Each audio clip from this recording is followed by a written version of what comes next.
Bonsoir à tous. Alors ce soir, live exceptionnel, un live sur le sujet des choix énergétiques que fait actuellement notre pays. Donc on va parler de transition énergétique. Est-ce qu'il faut mettre le paquet? Est-ce qu'on en fait trop? Est-ce qu'on n'en fait pas assez? Pour discuter de ces sujets en prenant comme support l'excellent livre que je vous recommande à tous, le livre Les 10 commandements de la transition énergétique. Donc, c'est un livre qui est érudit, mais qui est accessible.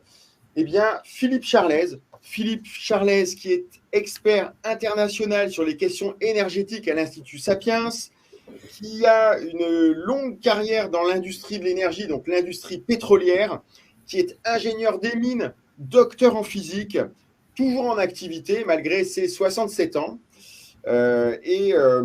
qui a publié de très nombreux ouvrages qui font référence. Donc, croissance, énergie, climat, dépasser la quadrature du cercle, l'utopie de la croissance verte, le fameux les 10 commandements de la transition énergétique que je viens de vous présenter et qu'on va utiliser comme support pour ce live, et les dessous d'une catastrophe énergétique. Alors, il intervient dans plein de médias. Donc là, vous avez affaire à un spécialiste qui est vraiment reconnu. Donc, dans Atlantico, dans Valeurs Actuelles, Le Figaro, Boulevard Voltaire, Contrepoint, Radio Courtoisie, Sud Radio, Europe 1, France 24, n'en jetez plus, il est partout. Donc, vous avez un live qui va vous permettre de lui poser des questions, via les commentaires. Donc, vous connaissez la formule. N'hésitez pas, nous sommes là pour vous répondre. Tant que ça reste évidemment dans le sujet du live. Donc voilà. Donc bonsoir Ludovic. Donc vous mettez vos commentaires. Vous n'hésitez pas. Première question, on attaque tout de suite. Donc bonsoir Monsieur Charlez. Bonsoir et merci de votre invitation. C'est un plaisir. Donc la première chose que j'ai envie de vous demander, quand on voit votre cursus, donc ingénieur des mines, docteur en physique, spécialiste de l'énergie, qu'est-ce qui vous a motivé à faire des études aussi poussées dans le domaine de l'énergie?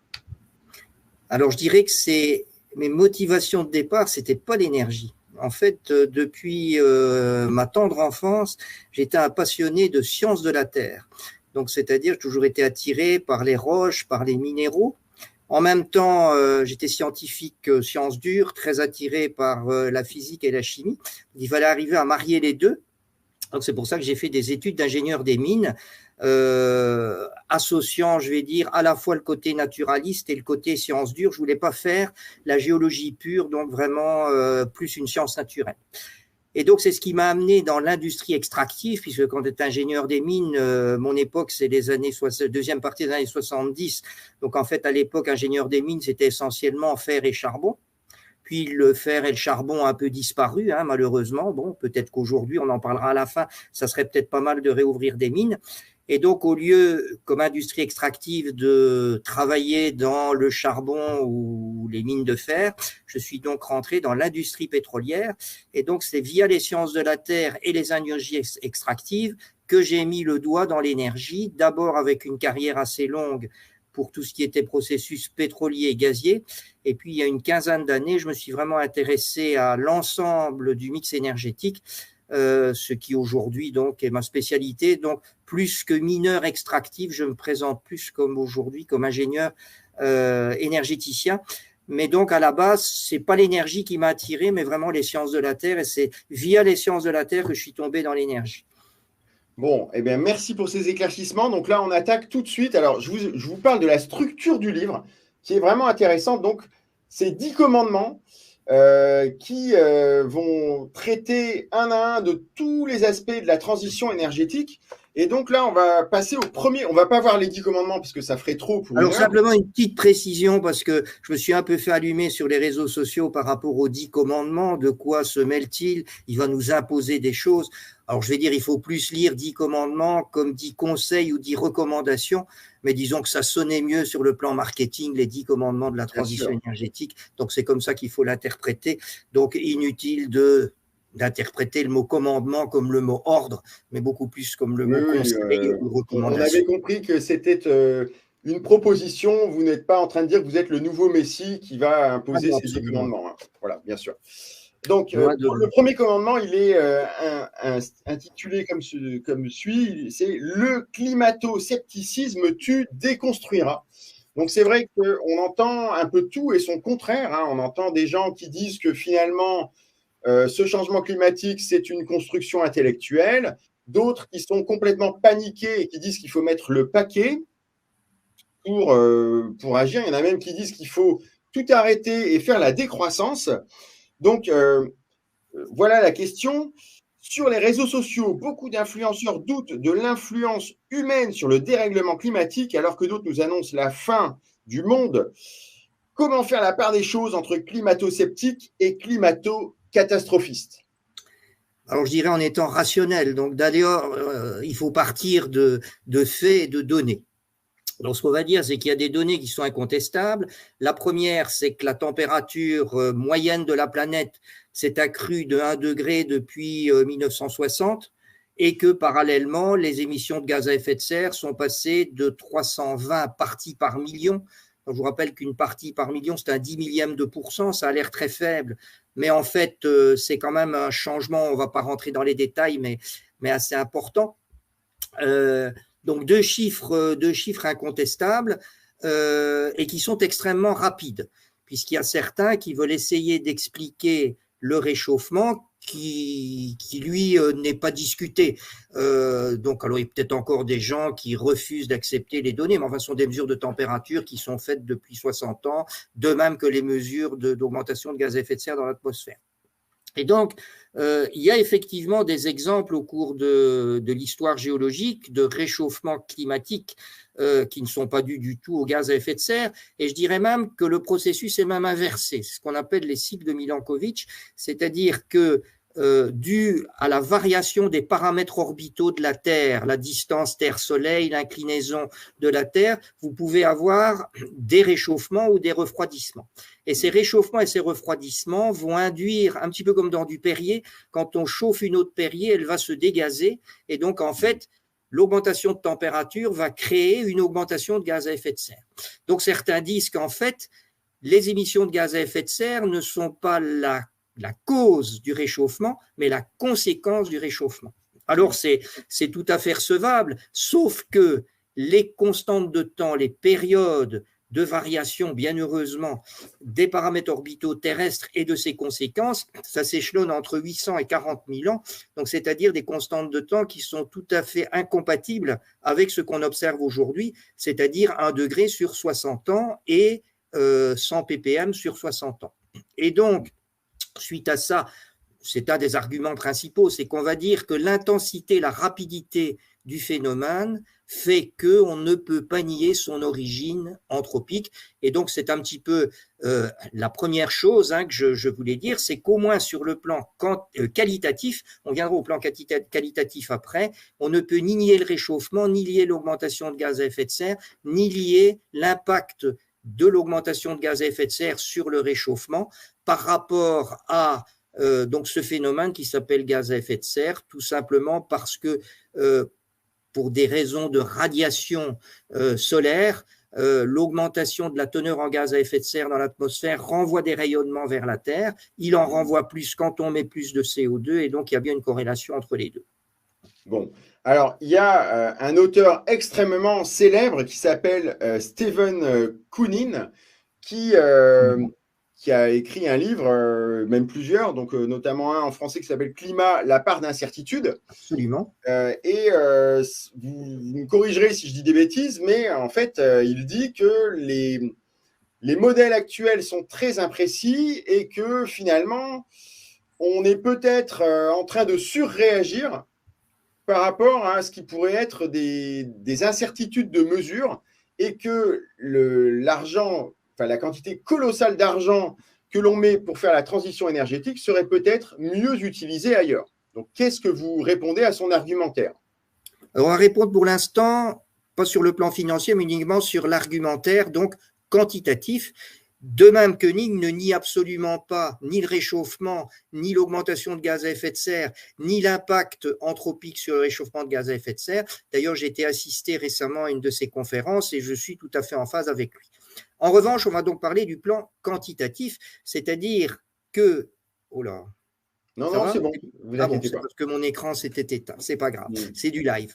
Et donc, Mm. en fait, l'important, c'est que est-ce que sur le plan quantitatif, on s'y retrouve ou pas? C'est-à-dire, globalement, est-ce que cette augmentation de gaz à effet de serre continuant, explique tout le réchauffement, et est-ce qu'une augmentation va continuer sur le même rythme à augmenter la température? Et c'est donc là qu'il y a effectivement un hiatus et un biais, en ce sens que l'effet direct des gaz à effet de serre ne représente qu'un tiers de l'augmentation de température.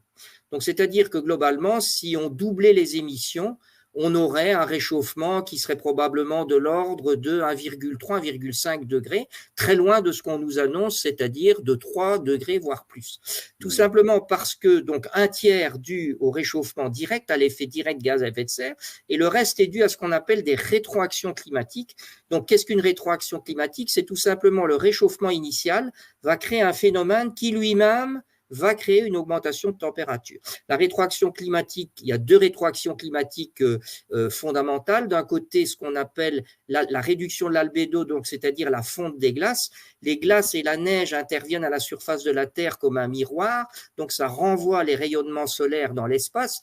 Il est bien évidemment que si vous diminuez la surface du miroir, il y aura moins de renvoi de radiation solaire dans l'espace et donc un réchauffement supplémentaire qui lui-même va induire une fonte des glaces et ainsi de suite, donc une sorte de phénomène d'emballement. Deuxième type de rétroaction climatique, c'est la densité de nuages. Si vous réchauffez, il y a plus de vapeur d'eau, il y a donc plus de densité de nuages, et la vapeur d'eau étant elle-même un gaz à effet de serre, plus on aura de réchauffement, plus on aura de vapeur d'eau, plus on aura de gaz à effet de serre, et plus on aura de réchauffement, et ainsi de suite.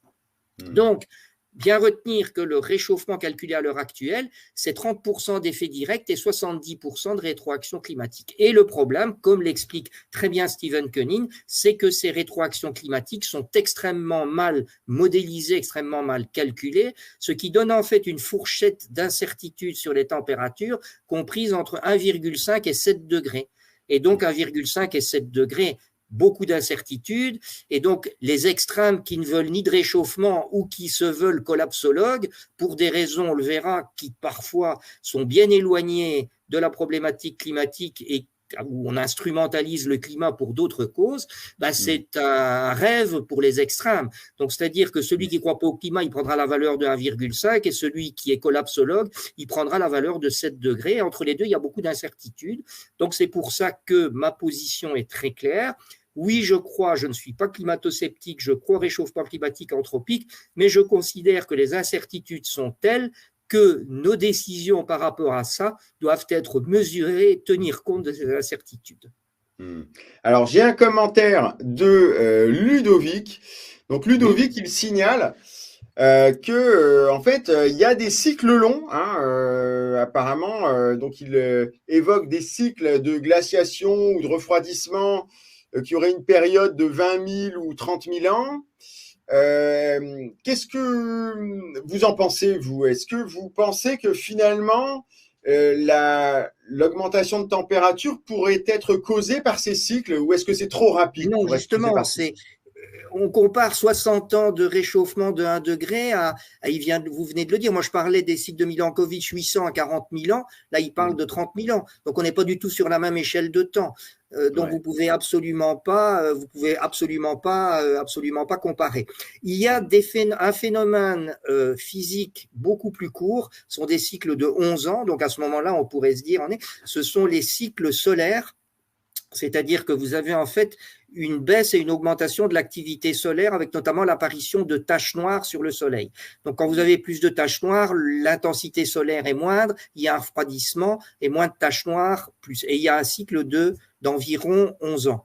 Mais quand on regarde ces cycles, l'impact sur la température est compris entre un centième et un dixième de degré, donc c'est-à-dire que ça ne peut pas expliquer le réchauffement actuel de 1 degré. Donc, je reste quand même de ce côté-là assez catégorique sur l'origine anthropique, mais avec, encore une fois, d'énormes incertitudes sur l'intensité du phénomène. Je ne sais pas si je suis clair, mais… Si, c'est très clair, très, très, très clair, très érudit. Et d'ailleurs, bon, on a des commentaires, mais c'est vrai que le niveau est élevé et donc, c'est pas évident.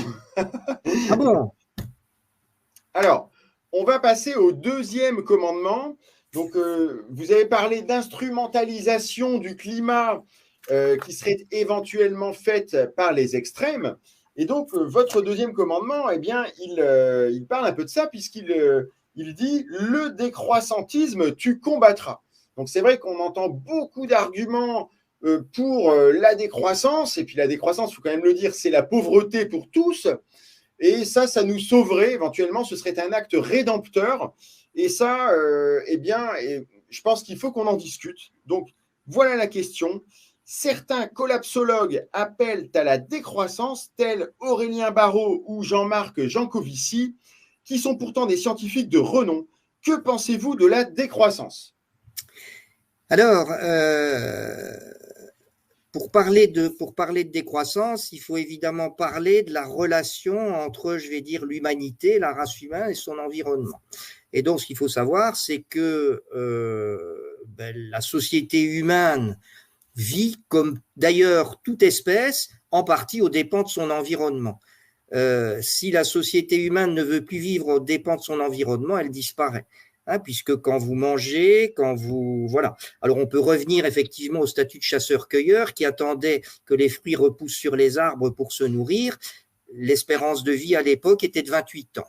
Et rien que la découverte du feu, où vous consommez déjà du bois et que vous émettez du CO2, a fait passer l'espérance de vie de 28 à 33 ans, si je me souviens bien, un gap absolument impressionnant. Mais cela étant, vous commencez à vivre aux dépens de votre environnement. Donc déjà, il y a une chose, espérer que la société humaine puisse respecter l'environnement comme si elle n'existait pas, c'est pas possible. Donc ça, il faut déjà. Alors ça, attention, Barraud et Jancovici vont pas jusqu'à nier ça, ils sont quand même, je vais dire, rationnels, donc il faut pas exagérer. Ce qu'ils disent, c'est qu'effectivement, ils considèrent que pour arriver au fameux 1,5 degré du GIEC, mais est-ce que ce 1,5 degré est un objectif compte tenu des incertitudes dont je vous ai parlé lors de la première question? Ce qu'ils disent, c'est que la technologie, voire le changement de comportement ne suffiront pas. Ce qui cause, et ça n'est pas faux, en partie les émissions de gaz à effet de serre, c'est la croissance économique et le niveau de vie. Il ne faut pas oublier que dans le mix énergétique actuel, la part des énergies fossiles, c'est toujours entre 82 et 83%. C'était 92% dans les années 60, donc on a baissé de 10% en 60 ans, et que donc pour passer à 0%, comme le souhaitent certains à l'horizon 2050, la technologie et les comportements ne suffiront pas. La seule chose, c'est de renoncer à la croissance économique, sachant que renoncer à la croissance économique, comme vous l'avez dit, vous avez tout à fait raison, la pauvreté absolue, mais pauvreté au sens développement humain, ça veut dire que c'est aussi renoncer au développement humain, puisqu'il y a une corrélation incontestable entre la croissance économique et la production de richesse et le développement humain, avec des indicateurs simples, comme l'espérance de vie, l'éducation, la santé, la mortalité infantile, tout ça est relié à la production de richesse. Alors, ce qui est intéressant, c'est de regarder la façon dont ce décroissantisme, par contre, est instrumentalisé. Parce que vous avez des gens comme Barraud, Jancovici, qui abordent de façon assez honnête la décroissance. Jancovici, je le connais bien, est un décroissantiste convaincu pour des raisons climatiques.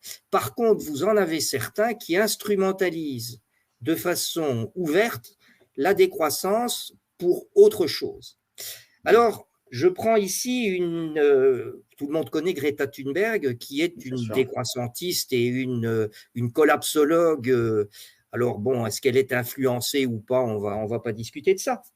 Mais donc, je prends une de ses paroles qui dit « Notre biosphère est sacrifiée pour que quelques personnes riches puissent vivre dans le luxe ». Voilà un peu son discours. Donc, on sent tout de suite la corrélation entre biosphère, personnes riches, luxe. Donc, c'est-à-dire un moyen finalement, le décroissantisme est un moyen de faire renaître et de faire ressortir de ses cendres le vieux Karl Marx de façon extrêmement claire. Alors, ce qui est intéressant, c'est que le décroissantisme, en fait, on retrouve un petit peu la déconstruction à travers le décroissantisme. Puisque les décroissantismes, ce qu'ils disent, c'est que le grand responsable du réchauffement climatique, c'est l'homme blanc, c'est-à-dire que globalement, l'homme ou la femme, hein, il y a pas de, je ne vais pas faire de distinction à ce sujet-là.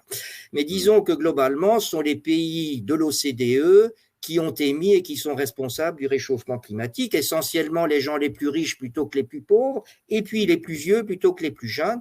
Donc en fait, les décroissantistes sont en train de remettre à jour le marxisme avec 3 luttes des classes. Une première lutte des classes, riches contre pauvres, bon ça on la connaît, une lutte des classes générationnelles, vieux contre jeunes, et une lutte des classes, je vais dire, nord-sud, c'est-à-dire que globalement, le nord a été oublié, le sud a été oublié parce que le nord a émis énormément de gaz à effet de serre.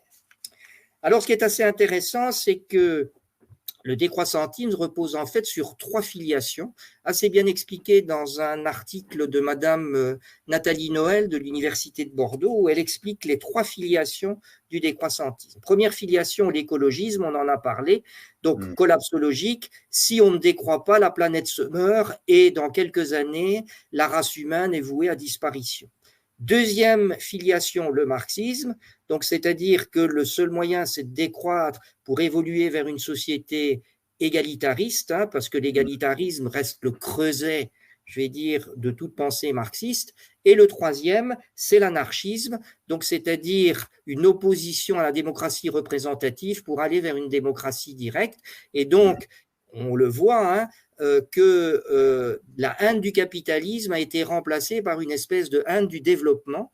Et d'ailleurs, un des pères du décroissantisme, hein, qui est le prêtre Ivan Illich, promouvait des sociétés sans école et sans hôpitaux. Donc, pour vous dire jusqu'où ça allait, donc c'est vraiment un retour à la société vernaculaire. Alors, on pourrait croire que le décroissantisme est uniquement le fait de quelques illuminés. Mais détrompez-vous, parce que la semaine dernière, il y avait à Bruxelles, adoubé par l'Union européenne, un séminaire qui s'appelait Beyond Growth, c'est-à-dire au-delà de la croissance, et qui promouvait le décroissantisme, et des gens comme Aurélien Barraud ou bien Timothy Parry, qui vient de produire un livre à succès qui s'appelle Ralentir ou périr, et qui, alors lui, il veut carrément réduire les émissions de gaz à effet de serre à 0 en 2030. Donc, vous imaginez ce que ça peut amener du point de vue. Ça veut dire plus de voitures, plus. Enfin, on arrête tout. Pour aller arriver à 0 en 2030, on arrête tout. Alors, je crois que la bonne façon d'aborder le sujet, c'est de se poser la question légitime, qu'est-ce qui fera le plus de victimes? Est-ce que c'est le climat ou la décroissance? Alors, de ce côté-là, on peut faire quelques petits calculs parce que lors du premier confinement, on a vécu en fait dans une société de décroissance artificielle. Donc, on va imaginer jusqu'en 2030 le confinement de 2020 sans subvention, bien évidemment, sinon on ne fait plus de la décroissance. Eh bien, on calcule ça, donc ça veut dire que globalement, on fait ça jusqu'en 2030, on réduit le PIB par habitant du français de 40 000 $ par habitant aujourd'hui à 7 000 environ. Vous vous reportez sur la courbe d'espérance de vie et en fait, vous voyez qu'en un an, alors spécialement plus chez les vieilles personnes en moins bonne santé, ça fera 830 000 morts supplémentaires, donc la décroissance. Pour arriver à 830 000 morts avec du dérèglement climatique, il faut déjà y aller. Le dérèglement climatique, inondations, sécheresse, fait, allez, on va se dire entre 1 000 et 2 000 morts par an. On peut se dire que c'est trop, hein, mais cela étant, il faut mettre les deux dans la balance. Et donc, je pose la question et je n'ai pas la réponse, ni sur donc l'intensité du dérèglement climatique, ni sur l'impact de la décroissance. Donc, mon option, elle est claire, c'est que moi, je vais faire la transition énergétique, et ça, on va en parler, mais par contre, tout en restant ancré sur le développement humain et la croissance économique fondamentale pour faire du développement humain. Mais si je prolonge la question, parce que c'est vrai que ces solutions qui semblent être des remèdes pires que le mal, c'est des solutions qui vont être difficiles à faire avaler à la population. Or, nous sommes en démocratie, hein, nous vivons dans des démocraties libérales. Est-ce que ce type de programme, qui en plus visiblement n'a pas l'air de choquer nos représentants non élus à l'Union européenne, est-ce que ce type de programme est compatible avec la démocratie, la décroissance? Non, il est tout à fait incompatible, puisqu'à partir du moment où vous prenez une société, la société vernaculaire proposée par les décroissantistes, elle est assez semblable à ce que j'appellerais les comités de quartier de la révolution culturelle chinoise. Alors, on peut toujours considérer que les comités de quartier de la révolution culturelle chinoise étaient démocratiques. Je conseille à ceux qui le pensent de retourner et de regarder un petit peu ce qu'étaient ces comités de quartier, qui d'ailleurs existent toujours aujourd'hui en Chine. Donc, ce qui veut dire qu'effectivement, la décroissance n'est compatible qu'avec un totalitarisme complet. D'ailleurs, Jean Covici ne s'en cache pas. Il a dit lors d'un interview récent, donc expliquant que pour lui, il fallait imposer de ne plus prendre l'avion que 2 ou 3 fois dans sa vie. Et on dit, alors, je crois que c'était même Léa Salamé, on ne peut pas taxer Léa Salamé d'être une libérale de droite qui était très choquée par la parole de Jean Covici et qui lui a dit mais comment les gens accepteront-ils? Et il a dit ils accepteront pas, on leur imposera. Je suis favorable, a-t-il dit, à un régime de type communiste, d'imposer alors non plus pour les mêmes raisons, mais finalement on voit qu'on y retrouve. Donc la société décroissantiste ne peut être que totalitaire par construction. Oui, c'est ça. En fait, finalement, une société décroissante, c'est une société de type communiste. Et puis, une société de type communiste, très honnêtement, absolument. C'est une sorte de féodalité qui revient, puisque vous avez des apparatchiks avec la masse de la population qui n'a plus aucun droit. Voilà. Ben vous votez, c'est pas difficile dans une société vernaculaire, vous votez à main levée et vous votez à main levée puisqu'on demande à l'avis de tout le monde et puis il est interdit de contester l'avis de chacun et en fait disons les maigres ressources sont partagées de façon égalitaire entre les différentes personnes. Donc je vais dire, on retrouve. Je vous conseille de voir, il y a un cartoon, je ne l'ai pas ici, mais qui. Ah ben si je l'ai là, tiens, je vais essayer de vous le montrer. Je ne sais pas si. Voilà, ici il est là. On voit un vieux monsieur parler à ses petits-enfants autour d'un feu, et les petits-enfants lui disent « Papy, raconte-nous encore comment c'était avant que tu votes pour les Verts ». Et derrière, vous avez des peintures rupestres, il y a un avion, il y a une voiture, et il y a une maison fermée et chauffée. Voilà. Bon, alors c'est un petit peu caricatural, mais ça nous emmène un peu vers ça. Et est-ce que ça aurait un impact radical pour le climat, le fait de décroître? Ah oui, bah oui. Ça, c'est incontestable. À partir du moment où on arrête de produire et de consommer, on arrête d'émettre des gaz à effet de serre. Alors, ça aurait, du point de vue environnemental, par contre, d'autres conséquences non négligeables. Une société vernaculaire où il n'y a plus aucun moyen, il n'y a plus aucun nettoyage, il n'y a plus aucun entretien, et une société non entretenue. Les sociétés vernaculaires les plus pauvres qui existent aujourd'hui en Afrique ne sont pas nécessairement des exemples. Moi, j'ai eu l'occasion, lors d'une de mes expatriations, de vivre pendant 3 ans en Angola, qui reste des sociétés, enfin il y a quelques personnes riches quand même, mais il reste quand même une société très pauvre, c'est une poubelle. Donc c'est-à-dire que rien n'est organisé, donc finalement le marxisme, quand on regarde l'Union soviétique au grand moment du stalinisme et après, on ne peut pas dire que ce soit un grand exemple de préservation de l'environnement. Par contre, au niveau de la réduction d'émissions de gaz à effet de serre, c'est vrai. D'ailleurs, il y a historiquement un exemple que je mentionne dans mon livre assez intéressant, c'est que pendant le conflit 40-45, on observe un plateau sur les émissions, tout simplement parce que plus personne ne se chauffait, plus personne ne se déplaçait. Alors certes, il y avait un petit peu d'émissions de gaz à effet de serre à cause des avions et des camions militaires, mais par rapport à l'ensemble de la population, ça ne représentait pas grand-chose. Donc incontestablement, oui, la décroissance est un moyen radical d'arrêter les émissions de gaz à effet de serre. Mais est-ce que le but de l'humanité est là? Voilà, en ce qui concerne le développement humain, en tout cas, la réponse, elle est claire. Voilà. C'est absolument horrible. Alors, donc, on va essayer de trouver des solutions un peu plus positives. Donc, qu'est-ce qui est le plus intéressant pour la planète qu'on veut quand même transmettre intacte à nos enfants et pour les humains aussi?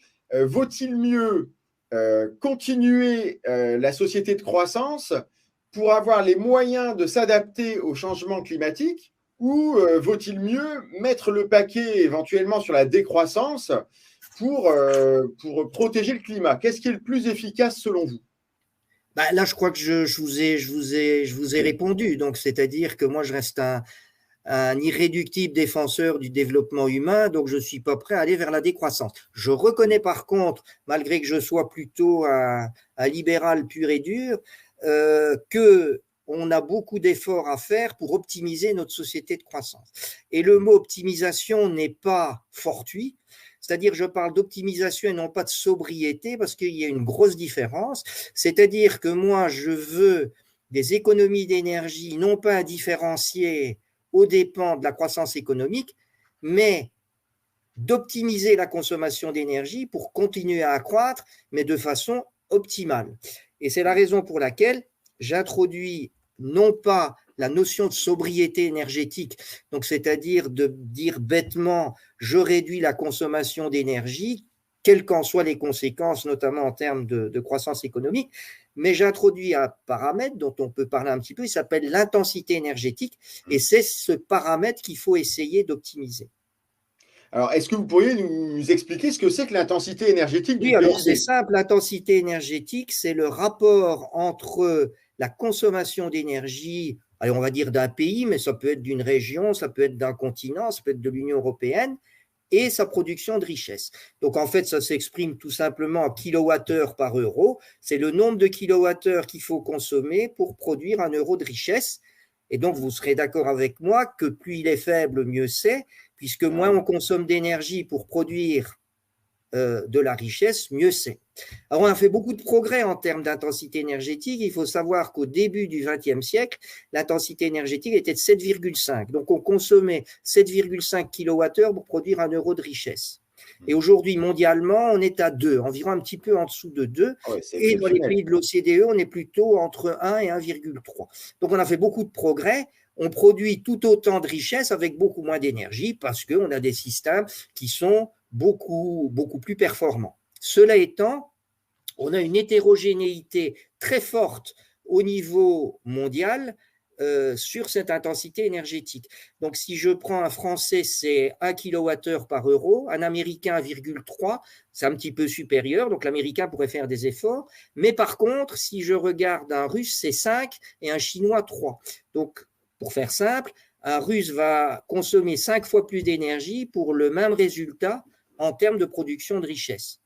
Et comment ça s'explique ça? Comment ça se fait qu'ils aient des résultats aussi catastrophiques? Alors, ce n'est pas compliqué. Tous les pays de l'OCDE ont plutôt une intensité énergétique basse et tous les pays émergents une intensité énergétique haute.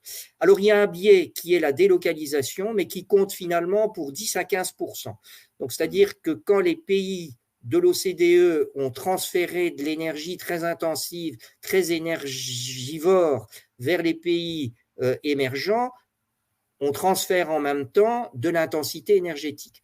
Mais ce qui fait que l'intensité énergétique des pays émergents est bien supérieure, c'est l'inefficacité de leur système énergétique, des voitures mal entretenues qui consomment 3 fois de ce qu'elles devraient consommer, un habitat par exemple très mal isolé, donc c'est-à-dire que vous consommez, vous chauffez pour rien, enfin vous chauffez le jardin. Et troisièmement, un outil industriel qui généralement est obsolète et aussi ce qui montre à nouveau que, et d'ailleurs il y a une corrélation extrêmement forte entre l'intensité énergétique faible et le PIB par habitant, qui montre que l'écologie est un sport de riches, et si vous voulez rendre efficace votre système énergétique, il faut investir dans des technologies, dans des comportements, et tout ça, ça coûte de l'argent. Autre exemple quand même, indépendamment de l'intensité énergétique, on va prendre 3 pays, la France, les États-Unis et les Émirats arabes unis. Quand on regarde en termes de développement, ces 3 pays sont à peu près pareils. Hein. Les Émirats sont très développés, hein, ça ne fait pas l'ombre d'un doute. Mais quand on regarde la consommation par habitant, en France, c'est 40 mégawattheures par habitant et par an, ce qui est très raisonnable. L'américain, c'est 80 et l'Abu Dhabien, 120. Donc, c'est-à-dire que vous voyez que pour des niveaux de développement équivalents, on est obligé de Enfin, ça va de 1 à 3, en fait, la consommation de 1 à d'énergie. 3. Donc, c'est-à-dire que globalement, le 1, il a optimisé, le 2 et le 3, ben, il a encore tout à optimiser.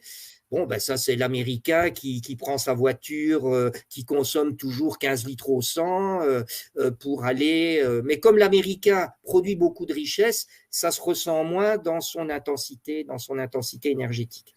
Alors, la Alors, question… Ouais, excuse-moi. pour baisser l'intensité énergétique, vous avez deux leviers, un levier technologique, mais aussi un levier comportemental. D'accord. Et est-ce qu'on a encore des marges de manœuvre, puisqu'on est à 1 kWh par euro de richesse créée chez nous, mais bon, on ne pourra jamais créer de richesse sans utiliser d'énergie. C'est Et on clair? a quand même des objectifs qui sont extrêmement ambitieux, hein. Je crois que d'ici à 2050, on doit diminuer de 40% notre consommation d'énergie. Est-ce Alors, que c'est le vous… plan. C'est le plan. Je n'ai pas écouté j'ai pas eu le temps aujourd'hui le discours de Madame Borne qui présentait le nouveau plan énergétique et réduction climat à l'horizon 2030. Et je crois que le chiffre de 40% devrait être tout à fait conservé. Alors 40%, c'est pas 2030, hein, c'est 2050. Alors comme vous le dites, l'intensité énergétique, on peut la réduire, mais elle peut pas être nulle, parce que ça voudrait dire qu'on produit de la richesse sans énergie, qui est pas possible. Alors, quelle est en fait l'intensité énergétique minimum possible? Telle est la question. Alors, ce n'est pas facile de répondre à la question, mais quand on extrapole l'historique de l'intensité énergétique en France, par exemple, on voit qu'on descendra difficilement en dessous de 0,6 à 0,5 kWh par euro. On est à 1, donc il y a encore des marges d'optimisation. En revanche, quand on prend les 40% et qu'on recalcule l'intensité énergétique, on obtient des intensités énergétiques de l'ordre de 0,3, ce qui signifie que dans ce cas-là, la réduction de la consommation d'énergie se fait, mais elle se fait aux dépens de la croissance économique. Donc ça veut dire qu'avec 40% de réduction, dès les années 2038-2040, je ne peux plus réduire ma consommation d'énergie sous peine d'entrer en récession économique. Donc ça veut dire que globalement, si je veux rester en croissance économique, le chiffre de 40%, il doit revenir entre 20 et 25%. Au-delà de 25%, compte tenu déjà des gros efforts qui ont été faits, je n'ai plus de marge et de réserve, ni en termes technologiques, ni en termes de comportement. Donc, en fait, c'est un objectif hors sol qui a été… Donc c'est un objectif décroissantiste sans le dire. Donc, un objectif décroissantiste. Vous pensez qu'ils en ont conscience, les gens qui proposent ce Non, type de décision? non, parce que j'ai déjà posé la question plusieurs fois, notamment, alors j'ai pas eu l'occasion de le poser à Madame Pannier-Runacher parce que je suis intervenu dernièrement après elle, mais évidemment elle n'a pas attendu mon exposé, elle est partie après le sien, donc malheureusement je n'ai pas pu, Ouais. c'est un grand classique. Euh, mais cela étant, j'ai expliqué après à l'auditoire, c'était dans le nord de la France, à Liévin, qu'effectivement, pour moi, l'objectif de 40% était non atteignable, sauf à accepter de la décroissance.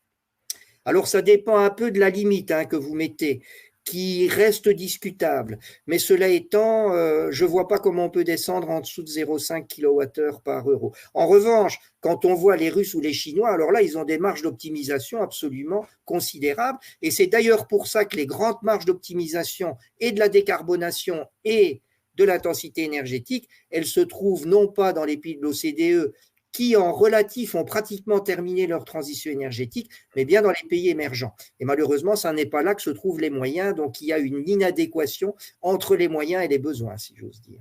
Oui, et puis il y a aussi une espèce d'erreur de cible, je dirais, de la part de toutes les Greta Thunberg et de tous les écologistes culpabilisateurs qui finalement ne cessent d'expliquer aux Français qu'ils sont la cause quasiment de la fin du monde, alors qu'en réalité, nous sommes plutôt vertueux et il serait certainement beaucoup plus efficace, mais sans doute beaucoup plus risqué, d'aller expliquer en Chine que c'est là qu'il Absolument. faut faire des efforts. Mais je pense que c'est À la beaucoup plus fois en risqué. termes d'intensité énergétique et de décarbonation. Que l'intensité énergétique ne fait pas appel à la décarbonation. C'est-à-dire, je réduis ma consommation d'énergie, toute énergie confondue. alors qu'au contraire, la décarbonation, je vais cibler les énergies fossiles. Et ce qu'on peut dire, c'est que la France est pratiquement championne du monde des émissions de carbone par habitant, ou disons dans les pays de l'OCDE pratiquement, grâce à son nucléaire, on en parlera après, et elle possède une intensité énergétique de, je vous ai dit, 1 kWh par euro. C'est un petit peu moins bien que l'Allemagne et la Grande-Bretagne, mais enfin, on est quand même dans le top 10, on va dire. Donc, ce qui veut dire qu'aujourd'hui, accélérer une transition énergétique aux dépens de la croissance en France, du point de vue émissions mondiales, c'est clair que ça ne servira à rien, sinon montrer l'exemple. Alors, bon, voilà. Est-ce que les pour Français essayer vont quand même pour de ne l'exemple pas être complètement négatif. C'est pas évident. Alors bon, une dernière question avant de parler directement de la transition énergétique.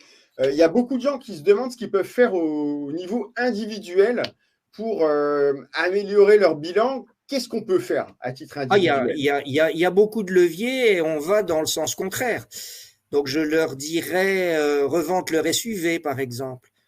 Un SUV est au point de vue aérodynamique, on ne peut pas faire pire en matière de consommation.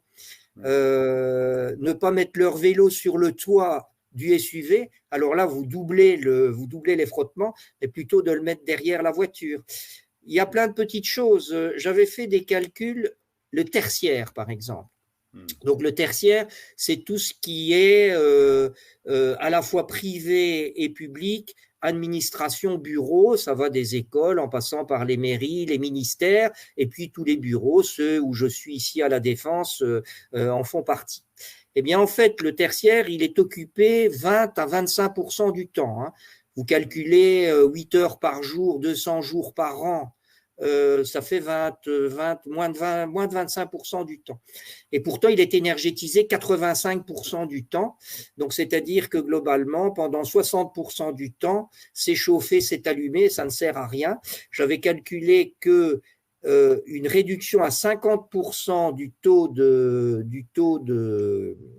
d'occupation énergétique du tertiaire pouvait conduire à 100 TWh d'économie. C'est énorme, hein, 100 TWh. Donc voilà un exemple. Les tours de la Défense qui sont allumées toute la nuit, toute l'année, ça n'apporte aucune richesse supplémentaire et par contre, ça consomme de l'énergie. Donc voilà 100, un bon exemple. 100 TWh, ça ferait combien de réacteurs nucléaires, par exemple? Un réacteur nucléaire va à peu près, donc d'un gigawatt, c'est à peu près 7 TWh par an. Donc vous êtes à 15 réacteurs nucléaires. Ça veut dire que si les bureaux n'étaient pas chauffés la nuit pour rien, on pourrait fermer des dizaines de réacteurs nucléaires. Absolument. Quoi.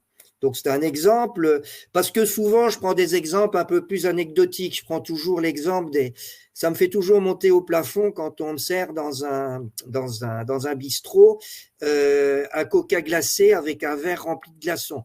Donc vous consommez l'énergie de refroidissement 2 fois, ça ne sert à rien. C'est une pratique culturelle idiote qui a été apportée des États-Unis et je dis souvent aux garçons de café, regardez comme c'est ridicule et il me dit ouais mais les gens veulent des glaçons et souvent quand le coca est trop froid ils jettent les glaçons dans le caniveau donc bon alors là ce sont des quantités d'énergie beaucoup plus faibles. Vous avez le télétravail qui est un exemple. J'avais calculé que le télétravail pouvait faire économiser jusqu'à une trentaine de térawattheures. C'est pas beaucoup, mais quand vous cumulez tout ça, ça peut. Donc vous avez réellement dans les comportements et dans la technologie des optimisations.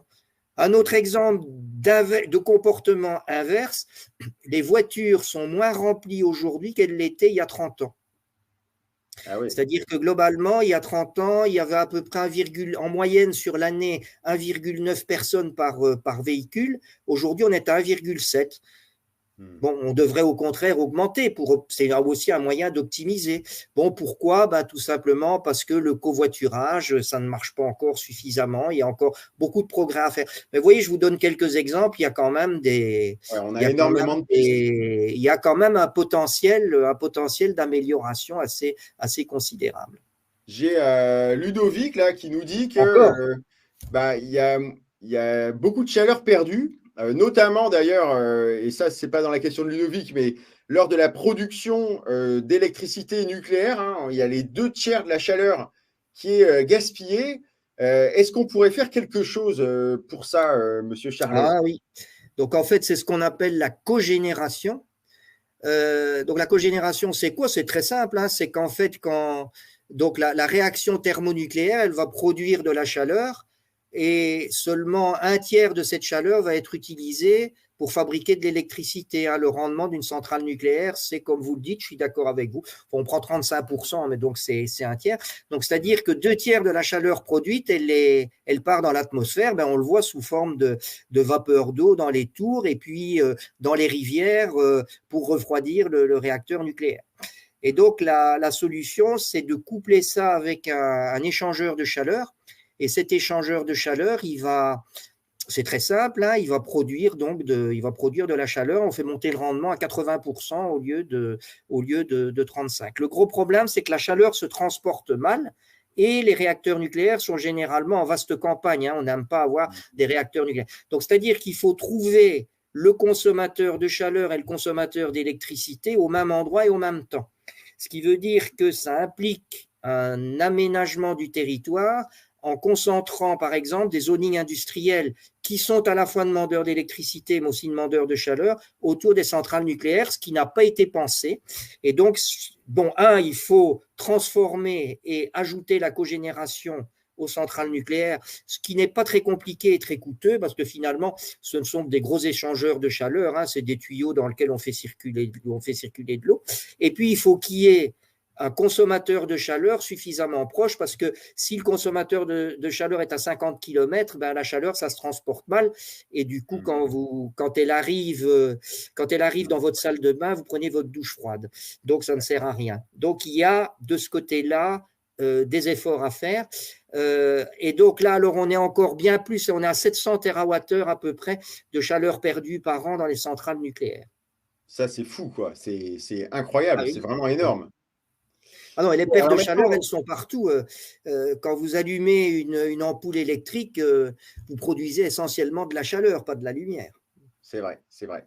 C'est un vieux problème, si j'ose dire. Bon, d'ailleurs, pour dire la même chose, quand on roule en voiture, il n'y a qu'un tiers de l'énergie chimique contenue dans le carburant qui sert à faire avancer la voiture, hein. Absolument. Le reste, ça chauffe l'atmosphère.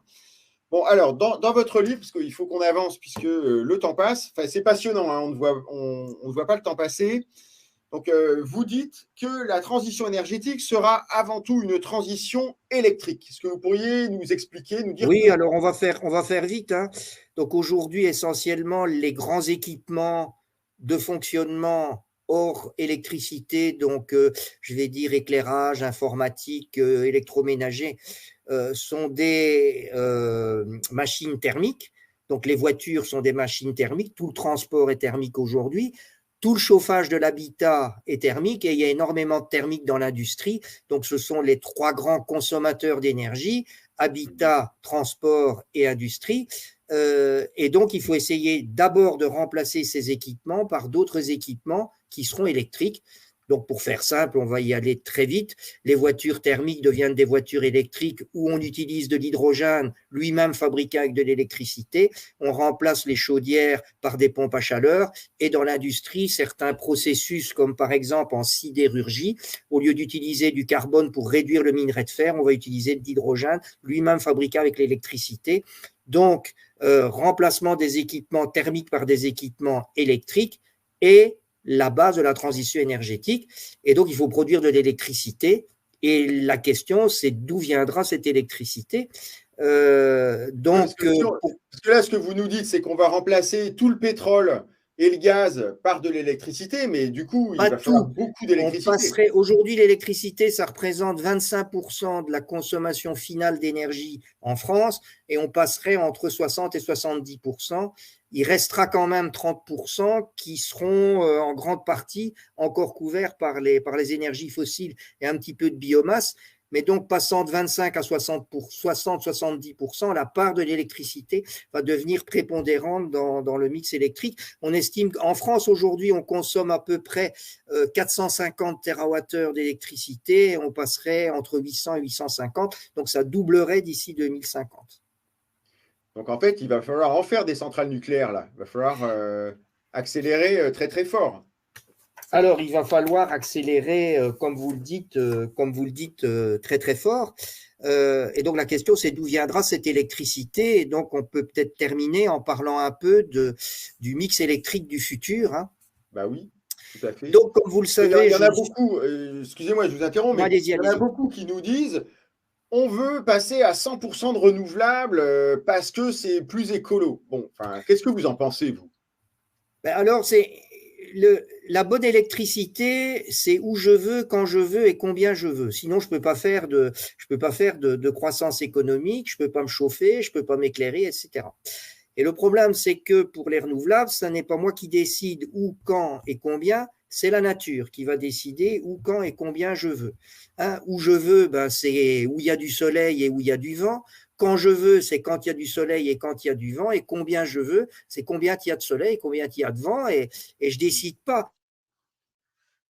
Et quelles que soient les techniques du futur, ça ne changera pas le où, quand et combien. Ça, je veux dire, on reste. Donc ça veut dire que moi, je ne suis pas du tout, j'ai aussi une position très modérée sur les renouvelables comme pour le climat, mais je considère complètement illusoire et stupide, sauf à entrer dans une société de décroissance où il y aura de l'électricité quand la nature voudra bien, de passer à une société 100%, 100%, 100% renouvelable. Bon, on le voit très bien, hein. Le où, bon, je vais prendre l'exemple de l'Allemagne. Le où est assez intéressant. C'est qu'en Allemagne, ils ont installé environ 60 000 éoliennes sur le territoire, dont une petite partie sur la côte de la Baltique et le reste dans les terres.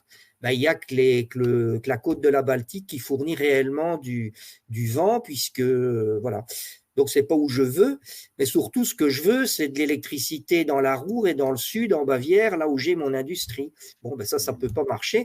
Donc, ça veut dire que je considère que les renouvelables peuvent représenter 30 à 35% de l'électricité du futur, mais pas plus, aussi pour des raisons de stabilité de réseau sur lesquelles on ne va pas revenir. Et donc, ça veut dire que les 65% supplémentaires, il me faut une électricité pilotable. Et cette électricité pilotable, elle peut avoir 3 noms: gaz, charbon ou nucléaire. Bon, donc, vous, si j'ai bien compris, vous êtes plutôt pour le développement du nucléaire. Alors, oui, c'est-à-dire que, donc, quand je vous dis on en a 3 possibilités, gaz, charbon ou nucléaire, la seule parmi les 3 qui est neutre en carbone, c'est le nucléaire. Donc le nucléaire, il a quand même 2 grands avantages. C'est qu'il est pilotable et il est neutre en carbone. Ce sont quand même, je vais dire, de propriétés et de qualités qui, dans le domaine de la transition énergétique, sont quand même assez incomparables. Il est d'ailleurs étonnant que les écologistes s'opposent à une source d'électricité qui est à la fois propre et pilotable. Mais je pense qu'on ne pourra pas mettre du nucléaire, faire les 65% manquants avec du nucléaire. On ne pourra pas le faire en France et on pourra d'autant moins le faire partout ailleurs dans le monde.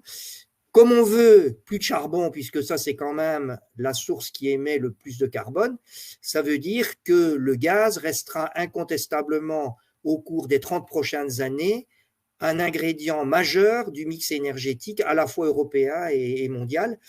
Et donc, et c'est là un petit peu la grosse faiblesse d'un plan comme le plan Macron qu'il a présenté l'an dernier à Belfort, c'est que le gaz n'existe plus dans le mix. Et ça, c'est encore une fois un agenda que j'appellerais inversé et complètement illusoire et je vais dire chimérique. Le gaz sera pour moi la variable d'ajustement et elle dépendra de la vitesse à laquelle on construira nos nouvelles centrales nucléaires. Et également à la vitesse à laquelle on pourra mettre en œuvre notamment l'éolien offshore qui lui-même devrait apporter pas mal d'électricité puisqu'offshore, il y a beaucoup plus de vent qu'onshore, donc c'est quand même assez intéressant d'installer des éoliennes offshore. Et donc, quand je fais un calcul, en fait… Globalement, pour répondre à la question du live, est-ce que les choix énergétiques français, donc, qui viennent d'être faits là, est-ce que c'est pertinent? Donc, on a compris que ça manquait de gaz, selon vous. Qu'est-ce que vous pensez du reste des choix qui ont été faits? Donc, quand je regarde le discours de Belfort, qui est assez intéressant, où Emmanuel Macron arrive avec une grande proposition où il fait quand même un virage à 180 degrés par rapport à ce qu'il avait dit avant. Enfin, ça a quand même le mérite d'être un virage à 180 degrés positif. Donc, il va nous rester en 2050 15 gigawatts à peu près du nucléaire existant aujourd'hui. Parce que, à moins qu'on prolonge de 80 ans, enfin qu'on prolonge, pas de 80 ans, mais à 80 ans les centrales. Aujourd'hui, les centrales existantes vont être prolongées jusqu'à 60 ans. Ces 60 ans seront révolus en 2050, donc il y a un tas de réacteurs nucléaires qui fermeront. On va garder l'hydroélectricité, 25 gigawatts. Donc, ce qu'il propose, c'est 40 gigawatts d'éoliens onshore, ce qui veut dire donc à terre, ce qui veut dire doublement des éoliennes existantes. On passe de 9 000 à 20 000 à peu près. L'offshore, l'éolien offshore, il propose 40 gigawatts. 40 gigawatts, c'est l'équivalent de 80 fois le parc éolien qui est en train d'être mis en œuvre à Fécamp. Fécamp, c'est un demi-gigawatt, 500 mégawatts. Il faut y aller, hein, ça veut dire qu'il faut en construire 3 par an comme Fécamp. 100 gigawatts de solaire, c'est 10 fois ce qui existe aujourd'hui. Il faut couvrir 150 km² de panneaux solaires, 150 km². Vous imaginez ce que c'est? Allez, soyons fous, imaginons que ça marche. Ils rajoutent à ça 14 réacteurs nucléaires EPR de troisième génération. Donc, ça veut dire qu'on va en construire un tous les 2 ans d'ici 2050. Et le premier, on a mis 15 ans à le construire, il n'est pas fini. Allez, soyons fous, croyons-y. Ben avec ça, moi, j'arrive seulement à 630 TWh. Il m'en manque 200 qui inévitablement seront du gaz. Donc, il me manque encore 25 gigawatts de gaz, sachant que je pense qu'on ne fera pas les 40 gigawatts d'éolien offshore et qu'on ne fera pas d'ici 2050 les 14 réacteurs nucléaires. Donc, ce qui veut dire qu'il y aura plus de gaz. Donc, pour moi, ils misent sur un mix 50% nucléaire, 50% renouvelable.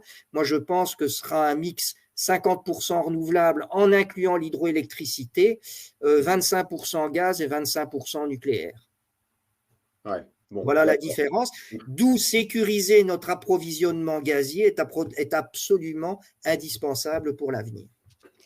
Alors du coup, puisqu'il nous reste 2 minutes, on va parler de cet approvisionnement gazier. Donc là, on est en plein conflit russo-ukrainien.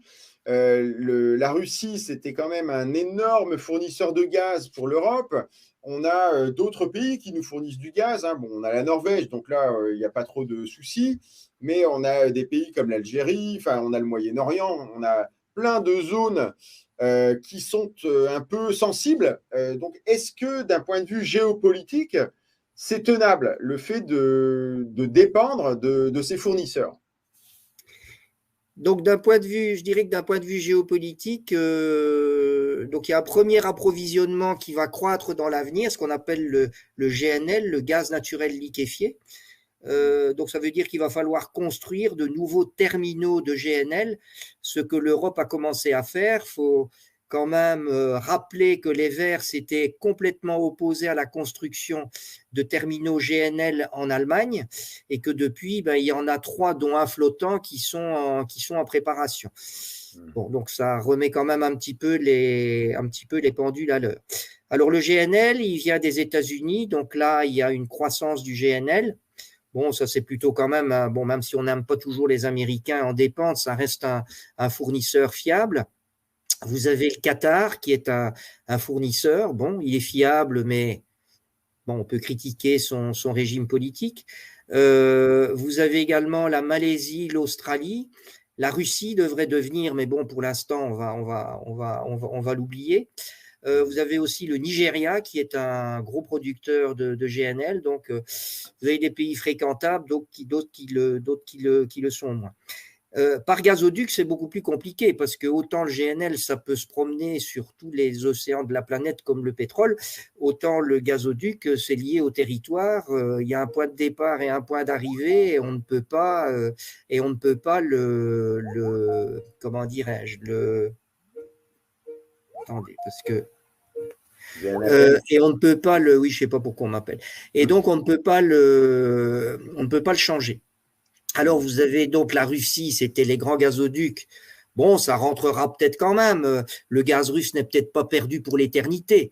Donc, on sait que pour l'instant, on n'en veut plus, mais enfin, les choses évolueront peut-être. D'ici 2050, il y aura quand même peut-être à un certain moment une normalisation des relations diplomatiques avec la Russie. Euh, les sources norvégiennes, algériennes, libyennes sont à peu près au taquet. Il y a par contre une région qui a un nouvel Eldorado gazier, c'est l'Est méditerranéen. Donc c'est tout ce qu'on a découvert, notamment en Israël, au Liban et en Égypte, avec un pipe qui pourrait aller jusqu'au sud de l'Italie et puis se brancher sur le réseau existant. Alors géopolitiquement, c'est quand même compliqué parce que vous avez la Turquie qui ne voit pas du tout ça d'un très bon œil puisque ça frôle ses eaux territoriales. Et donc en fait, je vais dire que le démon russe pourrait à un certain moment se transformer en un enfer turc, si j'ose dire. D'accord. Voilà, donc ce que je vois du point de vue géopolitique du gaz, mais l'Union européenne devrait sécuriser son gaz et travailler sur le sujet, ce qui n'est pas vraiment le cas aujourd'hui, ni la France. Et là, je crois qu'il y a un vrai sujet au niveau des Européennes. Bon, alors là, on est à la fin du live. Je vais vous poser une dernière question. Donc, vous êtes certainement l'une des personnes qui maîtrise le mieux les questions d'énergie, qui a le plus la capacité de faire de la prospective. Est-ce que vous êtes optimiste pour l'avenir de nos enfants, l'avenir énergétique, l'avenir économique, l'avenir en termes de développement humain? Oh, alors, sauf à changer complètement comme le souhaitent certains de société, on le voit aujourd'hui, et pas que dans le domaine de l'énergie. Je ne vais pas déborder parce que c'est pas mon sujet. Mais enfin, on va dire que les décroissantistes qui veulent déconstruire la société de croissance veulent aussi déconstruire la culture au sens large. On voit aujourd'hui des révisionnistes de l'histoire, même des révisionnistes de la science. Et c'est sûr que si on tombe dans un nouveau lysenkisme, je ne sais pas si vous connaissez Lysenko, Oui, oui. donc c'était cet agriculteur russe que Staline avait transformé en gourou de la science et qui avait notamment interdit les lois de Mendel parce qu'elles n'étaient pas conformes à la doctrine stalinienne. Donc si on tombait dans ce genre d'idéologie, là je serais moins optimiste. Mais sinon, en dehors de ça, je dirais que mes parents ont mieux vécu que mes grands-parents, j'ai mieux vécu que mes parents et je crois que mes enfants vivront mieux que moi, mais à eux à préserver tout ce qu'on a acquis depuis 200 ans et notamment le développement humain. Je crois que le débat, il est vraiment là. Euh, Problématique climatique, il y aura, mais je crois qu'on arrivera, grâce à notre intelligence, à non pas à s'en prémunir, mais au moins à lutter contre et à en minimiser les dégâts. Bon, bah écoutez, merci infiniment. Merci à tous ceux qui ont laissé des commentaires. Il y en a eu énormément, mais malheureusement, on n'a pas pu aborder toutes les questions. Donc, merci pour votre Voilà. érudition, Monsieur Charlez. Je C'était dis, vraiment un live dense, très pointu. On a vraiment survolé tout le sujet. Donc, merci donc infiniment. je dirais en conclusion que si vous êtes intéressé sur le sujet, donc n'hésitez pas à acheter les 10 commandements de la transition énergétique que vous pouvez trouver en librairie ou bien sur Amazon. Et si la lecture vous a plu, laissez un commentaire sur Amazon. Ça m'aide dans la prospection et la diffusion des idées. Merci à tous en tout cas. Merci infiniment. Bonne soirée à